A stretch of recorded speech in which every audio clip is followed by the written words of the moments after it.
भारत माता की वंदे वंदे।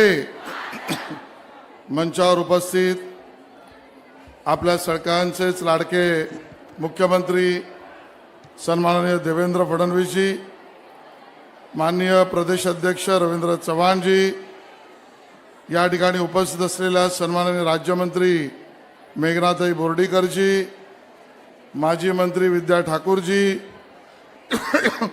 सन्माननीय मंदाताई म्हात्रे, सन्माननीय कालिदास कोळंबकरजी, सन्माननीय अमित साटमजी, संजय उपाध्यायजी, संजय केणेकरजी, राजेश पांडेजी, कॅप्टन तमिल सेल्वनजी, विक्रांत पाटीलजी, माधवीताई नाईक, सुलभाताई गायकवाड आणि ज्यांनी या कार्यक्रमासाठी प्रचंड मेहनत घेतली अशा आपल्या अध्यक्षा चित्राताई वाघ। टाळ्या वाजवायच्या तर जोरात वाजवा।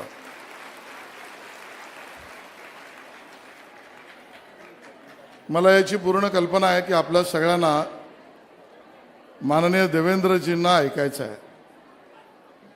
माननीय रवींद्रजी चव्हाण साहेब सुद्धा आपल्याशी बोलणार आहेत आणि केवळ मी या ठिकाणी एवढ्याचसाठी उभा आहे की आज मुंबईच्या इतिहासामध्ये ज्याची नोंद करून ठेवावी असा कार्यक्रम आज रवींद्र चव्हाणजी आणि चित्राताईंच्या नेतृत्वामध्ये दादरच्या योगबी सभागृहात होता। खूप मेळावे होतात। मुंबईची पार्श्वभूमी खूप मोठी आहे, समृद्ध आहे, पण अशा पद्धतीचा मेळावा ज्यामध्ये महाराष्ट्रातील तमाम 33 लाखच्या वर एकत्रित बहिणींची राखी 5000च्या वर भगिनी एकत्र येऊन एका मुख्यमंत्र्याला देतायत, हा एकमेव असा कार्यक्रम आहे। आणि म्हणून आपल्या दृष्टीने हा कार्यक्रम जसं चित्राताई म्हणाल्या, हा राजकीय कार्यक्रम नव्हेच, हा मत मागण्याचा कार्यक्रम नव्हेच, हा कार्यक्रम आपल्या दृष्टीने भावनिक आहे, संवेदनात्मक आहे आणि नातं जपणार आहे। रक्षाबंधनाचं कार्यक्रम आणि बहीण आणि भावाचं नातं याचं एक मोठं स्थान, अमूल्य असं स्थान हे आपल्या प्रथा परंपरा आणि सणांमध्ये आहे। ज्या बहिणी भावाला राखी बांधतात त्याला केवळ राखी बांधून स्वतःच्या रक्षणापुरताच ते विचार करत नसतात, तर घरातली छोटी बहीण सुद्धा मोठ्या भावाला राखी बांधताना आपल्याकडे काही गोडधोड आईने दिलं असेल तर ती पहिली म्हणते, दादा तू घे। घरातला भाऊ सुद्धा त्याचं वय काही असो, पण आपल्या बहिणीला गल्लीमध्ये, चाळीमध्ये, सोसायटीमध्ये, इमारतीमध्ये, कुठेही तिची जराशी जरी कोणी छेडछाड काढली तर तो भाऊ ते सहन करू शकत नाही। या पद्धतीचं नातं असतं। घर छोटं असलं तरी बहीण आपल्या परीक्षेपेक्षा आई दादाकडे जरा बघ, त्याची परीक्षा महत्वाची आहे याची चिंता करते। आणि भाऊ सुद्धा घरामध्ये जर वडिलांना मिळालेल्या बोनसमधना काही घेऊन यायचं असेल तर पहिला दादा म्हणतो, आई माझ्यापेक्षा माझ्या बहिणीची चिंता कर। मला कित्येक बहिणी आपल्यापैकी अशा माहिती आहेत की ज्यांच्या आयुष्यामध्ये आज दुर्दैवाने जवळ भाऊ राहत नाही, कामासाठी लांब गेलाय, आणि काहींच्या दुर्दैवाने तो या जगात नाही। त्या सगळ्या बहिणी या रक्षाबंधनाच्या दिवशी सुद्धा आठवण काढून काढून डोळ्यातल्या अश्रूंनी स्वतःच्या भावाची आठवण काढत असतात। एखादा अप्रसंग कुठल्या माझ्या माता भगिनीवर झाला तर तिला वाटत असतं माझ्या रक्षणासाठी, माझ्या मदतीसाठी कोणतरी भाऊ असला पाहिजे। आणि सामाजिक आणि व्यावसायिक जीवनामध्ये घरातल्या काम करणाऱ्या भगिनीला सुद्धा आणि एखाद्या मल्टीनॅशनल कंपनीमध्ये सुद्धा काम करणाऱ्या भगिनीला कोणी त्रास दिला तर आज माझा भाऊ असता तर काय झालं असतं ही भावना येते। आणि मला अभिमानाने सांगायचं आहे, झोपडपट्टीत राहणारी माझी बहीण असेल, ती त्या ठिकाणी चाळीत राहणारी असेल, इमारतीत राहणारी असेल, मल्टीनॅशनल मध्ये काम करणारी असेल, घरात काम करणारी असेल, बचत गटात काम करणारी असेल, या सगळ्या बहिणींच्या अडचणीच्या वेळेला महाराष्ट्रात भाऊ म्हणून कोणी उभा राहत असेल तर आमचे देवा भाऊ उभे राहतात. या पद्धतीचं नातं आहे आणि म्हणून या नात्याला महत्व आहे. झोपडपट्टीतल्या माझ्या भगिनीला वाटलं की तिच्या मुंबई महानगरपालिकेने पाण्याचं बिल वाढवलंय, तर महानगरपालिकेच्या आयुक्ताला एक फोन जातो आणि सांगितलं जातं की पाण्याचं बिल तुम्ही वाढवू नका. माझ्या बहिणीच्या डोळ्यातले अश्रू मला जास्ती महत्वाचे आहेत.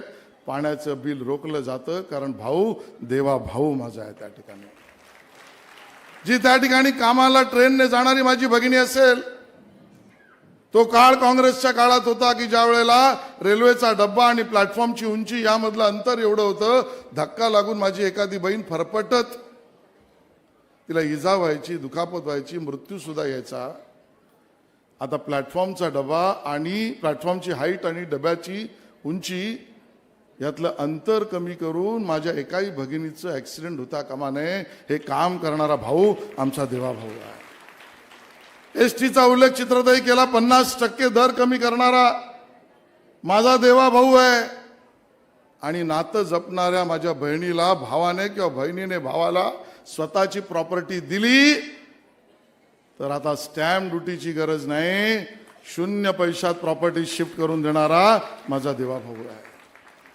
सांगाव्या तेवढ्या गोष्टी कमी आहेत, मला जास्त वेळ आपला घ्यायचा नाही, पण माझ्या दृष्टीने नातं महत्वाचं आहे. आणि मला चित्रात आश्चर्य या गोष्टीचं वाटतं की ज्या मुंबई, मराठी, महाराष्ट्र याचं केवळ नाव घेऊन राजकारण करणारे, त्यांच्यामध्ये आणि भारतीय जनता पार्टीने देवाभाऊमध्ये फरक इतका आहे. खरं तर कोणाच्या घरामधलं आम्हाला कधी बोलायचंच नसतं, पण विषय नात्याचा आहे म्हणून सांगतोय. या सगळ्या भगिनी, महाराष्ट्रातल्या सगळ्या भगिनी या मला बहिणीसारख्या आहेत म्हणून काम करणारा भाजप आणि एक मुख्यमंत्री, आणि दुसऱ्या बाजूला ही मंडळी आम्ही पाहतो, मराठी संस्कृती, मराठी नाव, महाराष्ट्र, केवळ नावापुरतं नाव घ्यायचं आणि राजकारण करायचं. पण त्यांच्या घरात बघितल्यावर लक्षात येतं, दुर्दैवाने स्वतःच्या वहिनीरूपी बहिणीला सुद्धा, वहिनीला आम्ही बहीण मानतो, ही मंडळी बघायला तयार नाहीत. आज नातं जोडतायत, भाऊबंदकीचं नातं जोडतायत, लखलाभ तुम्हाला लाभो. पण आज तुम्हाला भाऊ आठवला कारण मुंबई महानगरपालिकेच्या निवडणुका दिसल्या. आज या मंडळींना स्वतःच्या घरातली वहिनी रूपी बहीण दिसली नाही, कारण बहिणीकडे मतं कुठे असतात. भावाभावांकडे मतांची बेरीज तुम्ही करताय, तुम्हाला जे करायचं ते करा, पण प्रत्येक घरातली बहीण मतदार नाही म्हणून केवळ बघत, कुटुंब म्हणून बघतो, तो भारतीय जनता पार्टी आहे. हे सगळ्या बहिणींना मला त्या ठिकाणी सांगायचं आहे आणि हा महत्वाचा त्या ठिकाणी मुद्दा मला वाटतो. आज जेव्हा चित्रातही तुम्ही बोलत होतात, समोर कांताताई बसल्यात, या भगिनींच्या या संख्येला आणि उत्साहाला बघून मला भारतीय जनता पार्टीच्या प्रतिकूल परिस्थितीमध्ये सुद्धा ज्या माझ्या नेतृत्वरूपी भगिनींनी काम केलं त्या सगळ्यांचे चेहरे आठवत आहेत. आपण विसरू शकत नाही सुमतीताई सुकळीकर यांना. तो काळ प्रतिकूल होता, त्या काळामध्ये सुद्धा भारतीय जनता पक्षासाठी खस्ता त्यांनी खायल्या. आपण विसरू शकत नाही त्या ठिकाणी आमच्या चंद्रकांता गोयलांना, त्या आमच्या जयवंतीबेन मेहतांना, त्या आमच्या मुक्ताताई टिळकांना, या सगळ्यांनी प्रचंड मेहनतीने भारतीय जनता पक्षासाठी प्रतिकूल परिस्थितीमध्ये त्या ठिकाणी योगदान आणि काम केलंय. आणि म्हणून आजचा दिवस देवाभाऊ मुख्यमंत्री आणि आपण देवाभाऊंच्या बहिणी म्हणून इतक्या मोठ्या प्रमाणात त्या ठिकाणी जमलोत, हे आपल्याला लक्षात ठेवावं लागेल. ताई, तुम्ही बोलताना म्हणालात, तुम्ही तुमचं दुःख व्यक्त केलं. खरं तर ज्याची जशी संस्कृती तो तसा वागतो. होय, तुमच्या मनातल्या पिढा या आपल्या सगळ्यांच्याच आणि महाराष्ट्राच्या मनातल्या पिढ्या आहेत. हो, आरोप जरूर करा, टीका जरूर करा, आलोचना जरूर करा, प्रखर करा, पण एखाद्यावर शाब्दिक हल्ला करताना इतक्या खालच्या पातळीपर्यंत जा, ही संस्कृती त्यांची आमची नाही आहे.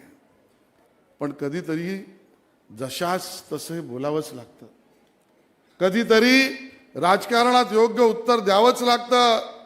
आणि यापुढे तुम्हालाही मी सांगतोय, आता तर त्यांची हिंमत नाही आहे, पण जर कोणी अशी टीका केली आणि कुठल्याच पद्धतीने खालच्या स्तरावर जाऊन आमच्यापैकी कोणावरही शारीरिक किंवा अन्य गोष्टींवर टीका टिप्पणी केली, तर एक गोष्ट आता चांगली झाली आहे ताई, चांगली झाली म्हणजे योगायोगानेच झाली आहे की BSTच्या पतपेढीची निवडणूक झाली आणि त्यामध्ये आमचे शशांकराव आणि प्रसाद लाड हे निवडून आले. समोरचे एकत्र आले, त्यांच्या हातात काही लागलं नाही. पण या वेळेला जर टीका सोशल मीडियावर केली तर त्यांच्यावर सुद्धा तुम्ही तेवढ्याच पुरतं नक्की म्हणा, भोपळा भोपळा भोपळा भोपळा, कारण हातात भोपळा मिळालाय. आपण कोणाला छेडायचं नाही, पण कोणी आपल्याला छेडलं तर त्याला बस. मी तुम्हाला एवढीच विनंती करतोय, आपण ज्या वेळेला इतक्या मोठ्या प्रमाणात एकत्र आलोत, त्यावेळेला ऑपरेशन सिंदूरमध्ये ज्यांनी आपल्या सगळ्यांसाठी, आपल्या कुंकुवासाठी, देशाच्या सिंदूरसाठी बलिदान दिलं, त्या प्रत्येक सैनिकाला, त्याच्या बलिदानाला आपण सलाम करतो आहोत. रक्षाबंधनाचं नातं त्या सैनिकाशी पण आपलं आहे. आणि म्हणून आपल्यावर अतिरेकी हल्ला करून आपल्या निष्पाप नागरिकांना ज्यांनी मारलं, त्याचा बदला ऑपरेशन सिंदूरमध्ये आपल्या सेनेने घेतला आणि त्याचं नेतृत्व आणि कर्तृत्व माननीय पंतप्रधान नरेंद्र मोदीजींनी त्या ठिकाणी दाखवलं आहे. आणि म्हणून त्या सर्व सैनिकांनाही आपण त्या ठिकाणी सलाम करू. आणि शेवटला हेही लक्षात ठेवू की मोदीजींनी आता आपल्याला गिफ्ट द्यायचं ठरवलं आहे, माहिती आहे ना, मोठी भेट. आता गणपती आहे, मग नवरात्र आहे, मग दसरा आहे आणि त्यानंतर, आणि मोदीजींनी ठरवलंय करामध्ये GST मध्ये इतकी सूट करायची की आपली दिवाळी सुद्धा गोड झाली पाहिजे. हे आपल्याला घराघरात माय बापांपर्यंत पोचवायचं आहे आणि ते काम करण्याची ताकद आपल्या सगळ्यांच्या रूपानं देवाभाऊंना मिळो, एवढंच सांगतो आणि थांबतो. जय हिंद, जय महाराष्ट्र. धन्यवाद शेलार साहेब. निस्वार्थ भावनेनं केलेलं कार्य हे समाजाच्या प्रत्येक कणाकणापर्यंत पोहोचतं आणि त्याचीच प्रतिक्रिया